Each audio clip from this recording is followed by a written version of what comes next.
برادران محترم، اسلام نے عورت پر بے شمار احسانات کیے ہیں۔ ان میں سے ایک احسان پردے کا حکم بھی ہے۔ زمانہ جاہلیت کو زمانہ جاہلیت اس لیے بھی کہا جاتا ہے کہ وہ زمانہ بے حیائی اور بے پردگی کا زمانہ تھا، اور عورتیں بن سور کر باریک لباس میں بازاروں میں، گلیوں میں اور کوچوں میں چلتی پھرتی مردوں کے دلوں کو لبھاتی اور دعوت نظارہ اور گناہ دیتی نظر آتی تھی۔ اسلام جو عورتوں کی عزت کا محافظ بن کے آیا تو اس نے پہلا حکم عورتوں کے لیے یہ جاری کیا کہ وقرن فی بیوتکن، کہ عورتیں اپنے گھر میں ٹھہری رہیں، ولا تبرجن تبرج الجاہلیت الاولی، اور زمانہ جاہلیت کی عورتوں کی طرح زیب و زینت اختیار کر کے لوگوں کو گناہ کی دعوت نہ دیتی پھرے۔ تو گویا اسلام نے آتے ہی عورت کو اس بات کا پابند کیا کہ وہ اپنے گھر میں ٹھہرے اور بلا ضرورت باہر نکلنے والی نہ بنے، اور اگر اس کو کسی مجبوری اور ضرورت کے لیے نکلنا پڑے تو اس کے بارے میں ارشاد فرمایا وَيُدْنِينَ عَلَيْهِنَّ مِنْ جَلَابِيبِهِنَّ، کہ پھر مسلمان عورتیں ایک بڑی چادر لے کر نکلیں جس میں وہ اپنے جسم کو مکمل طور پر چھپا سکیں، وَلْيَضْرِبْنَ بِخُمُرِهِنَّ عَلَى جُيُوبِهِنَّ، اور اپنی اوڑھیوں کو اپنے سینے پر ڈال کر رکھیں تاکہ عورت کی بناوٹ صحیح طور پر مردوں پر ظاہر نہ ہو سکے۔ تو پہلا کام کا قرن فی بیوتکن، پہلا حکم عورتوں کے لیے یہ دیا گیا کہ وہ گھروں میں ہی ٹھہریں، ان کا کام گھروں کی رکھوالی، بچوں کی تربیت اور گھرداری ہے۔ اور دوسرا حکم دیا کہ اگر انہیں نکلنا پڑے تو یدنین علیہن من جلابیبہن، تو وہ موٹی چادر اور بڑی کھلی چادر اپنے اوپر لے کر چلنے والی بنے۔ نمبر 3 یہ حکم دیا ولا تبرجن تبرج الجاہلیت الاولی،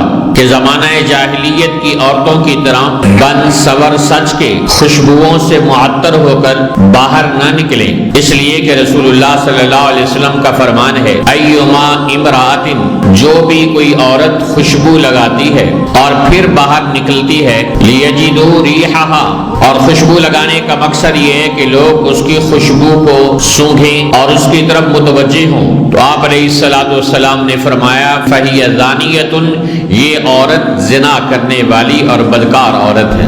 اور 5واں حکم یہ دیا کہ اگر عورت کو باہر نکل کر ضرورت کے درجے میں کسی سے بات بھی کرنی پڑے فلا تخضعن بالقول، تو اپنی بات میں، اپنے لہجے میں، اپنے الفاظ میں نرمی اور مٹھاس نہیں ہونی چاہیے، بلکہ اس میں کھردرا پن ہو، سختی ہو۔ کیوں؟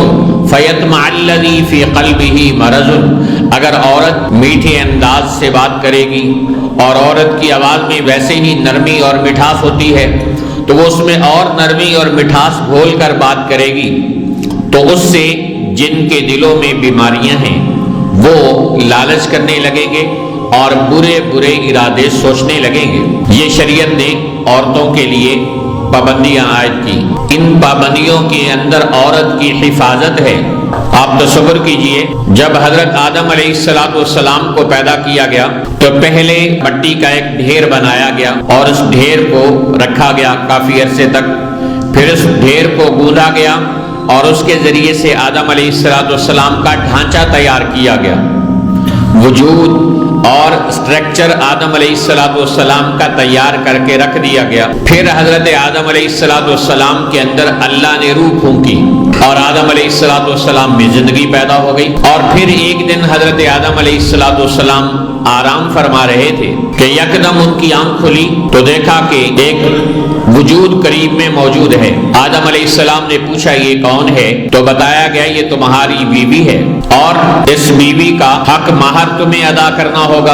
اب آدم علیہ السلام کے لیے جو بیوی اللہ نے پیدا کی ہے اس کے لیے کتنا بڑا حق مہر ہو سکتا تھا؟ آدم علیہ السلام نے اللہ سے پوچھا کہ اللہ جی پھر حق مہر کیا ہے؟ تو اللہ نے ارشاد فرمایا کہ تیری نسل سے میرا ایک محبوب آئے گا، اس محبوب صلی اللہ علیہ وسلم پر آپ ایک مرتبہ درود شریف بھیج دیں یہ تیری بیوی کا حق مہر ہو جائے گا۔ تو اب سوال یہ ہے کہ جس طرح اللہ نے آدم علیہ السلام کے لیے مٹی کا ایک ڈھیر تیار کیا اور ایک ڈھیر حضرت حوا کی مٹی کا بھی تیار کیا جا سکتا تھا، پھر ان میں روح پھونکی جاتی، لیکن اللہ نے عورت کو حیا کے اندر پیدا کیا، اس کے وجود کو ڈھیری کی شکل میں باہر نہیں رکھا، حالانکہ اس وقت تو فرشتوں کے علاوہ کوئی دیکھنے والا بھی نہیں تھا۔ تو آدم علیہ السلام کی بائیں پسلی سے حضرت حوا کو پیدا کیا گیا، اور وہ بھی اس وقت میں جب آدم علیہ السلام سو رہے تھے۔ تو حضرت حوا کی ڈھیری کا نہ بننا اور سوتے کی حالت میں حضرت حوا کا آدم علیہ السلام کی بائیں پسلی سے پیدا ہونا، یہ حیا کا ایک پیغام دیا جا رہا تھا کہ عورت پردے کی چیز ہے۔ حدیث میں آتا ہے المرأۃ عورۃ، عورت ایک پردے کی چیز ہے، فإذا خرجت استشرفها الشیطان، جب یہ نکلتی ہے تو شیطان اس کے پیچھے لگ جاتا ہے، اس کو بند سور کر نکلنے کے لیے کہتا ہے اور لوگوں کو اس کی طرف لے کر آتا ہے۔ اور ارشاد فرمایا کہ عورت کی سب سے بہترین جگہ گھر کے سب سے اندرونی جگہ ہے، تو عورت کو اس درجے پردے کا پابند بنایا گیا ہے، یہاں تک کہ آپ دیکھیے کہ عورت کے لیے نماز با جماعت اس پر فرض نہیں ہے کہ وہ مسجد میں آ کر نماز با جماعت ادا کرے، جمعہ عورت پر فرض نہیں ہے کہ وہ مسجد میں با جماعت جمعہ آ کے ادا کرے، عید کی نماز عورت پہ فرض نہیں ہے کہ وہ عید کی نماز آ کر عیدگاہ میں ادا کرے، تراویح عورت پر ضروری نہیں کہ وہ مسجد میں مردوں کے ساتھ باجماعت آ کے ادا کرے، کس لیے؟ تاکہ عورت پردے کی چیز ہے تو پردے میں ہی رہے، یہ شریعت کا مزاج ہے۔ یہاں تک کہ حج کے موقع پر حج جیسا اہم فریضہ اور اللہ کے گھر کی حاضری کے لیے بھی حکم ہے کہ اگر ساتھ میں محرم مرد نہ ہو تو عورت کے لیے حج بیت اللہ کے لیے اور عمرہ کے لیے جانا ہی جائز نہیں۔ اور وہاں پردے کا کتنا خیال کیا گیا؟ صفا مروہ کے اوپر جا کر مرد دوڑتے ہیں تو عورت کو یہ حکم نہیں کہ عورت وہاں دوڑے گی، کہ عورت وہاں روٹین کی چال چلے گی تاکہ اس کے پردے کا خیال رہے۔ اسی طرح فقہا نے لکھا ہے کہ حج کرنے کے لیے جانے والی عورت کے لیے مسجد نبوی اور خانہ کعبہ میں نماز پڑھنے سے بہتر ہے کہ وہ اپنی رہائش گاہ میں ہوٹل میں نماز ادا کرنے والی بنے۔ حج کے لیے گئی ہے عورت، چلو خانہ کعبہ میں ایک دو نمازیں ادا کر لے، لیکن اس کے ساتھ باقاعدگی کے ساتھ پورے اہتمام کے ساتھ وہاں جانا اور ہر نماز کے لیے وہاں اپنے آپ کو لے جانے کو ضروری سمجھنا، یہ ضروری نہیں کہ اس کے لیے حکم ہے کہ وہ اپنی رہائش گاہ میں ٹھہرے اور وہاں نماز ادا کرے تو اس کے لیے زیادہ اجر و ثواب ہے۔ تو اس درجے عورت کے پردے کا اسلام خیال کر رہا ہے۔ جو رسول اکرم صلی اللہ علیہ وسلم نے اپنی امت کو حیا کی ترغیب دی، حیا کی تعلیم دی ہے۔ جب پردے کا حکم نازل ہوا، رات کو آیات اتری پردے کی اور صبح مسلمان عورتیں با پردہ ہو کر نماز فجر ادا کرنے کے لیے جو خواتین کے لیے جگہ تھی وہاں تشریف لائیں۔ ایک عورت کو پتہ نہیں چلا کہ رات پردے کا حکم آ گیا ہے، وہ پردہ کیے بغیر مسجد نبوی میں نماز کی ادائیگی کے لیے آ گئی تو اس نے دیکھا کہ ساری صحابیات نے پردے کیے ہوئے ہیں، تو اس نے پوچھا تمہیں کیا ہوا، یہ پردہ کیوں کیا ہوا ہے تم نے؟ تو صحابیات نے انہیں بتایا کہ رات اللہ کی طرف سے مسلمان عورتوں پر پردہ فرض ہو گیا ہے۔ تو صحابیہ نے یہ نہیں سوچا کہ چلو اب میں گھر جاؤں گی تو گھر جا کر دوپٹہ اوڑھ لوں گی، وہاں مسجد میں بیٹھ گئی، اپنے بیٹے کو گھر بھیجا کہ جاؤ جا کر میرا دوپٹہ یا کوئی چادر بڑی لے کر آؤ۔ وہ چادر منگوائی اور منگوانے کے بعد اس کو اوڑھا اور اوڑھ کر پھر گھر میں تشریف لائی۔ تو خاوند نے پوچھا کہ جب آپ کو پردہ فرض ہونے کا پتہ ہی مسجد نبوی میں جا کے چلا تھا تو آپ گھر آ کر پردہ کر لیتی؟ اللہ اکبر! اتنا خوبصورت انہوں نے جواب دیا کہ ایمان ہی تازہ ہو جاتا ہے۔ فرمایا کہ مجھے جب پتہ چل گیا کہ میرے اللہ نے پردہ فرض کر دیا ہے تو میرے لیے ایک قدم بھی بغیر پردے کے اٹھانا جائز نہیں تھا۔ یہ وہ عورتیں تھیں کہ جو حیا کا پیکر تھیں۔ حضرت ام عمارہ رضی اللہ عنہا ایک صحابیہ ہیں،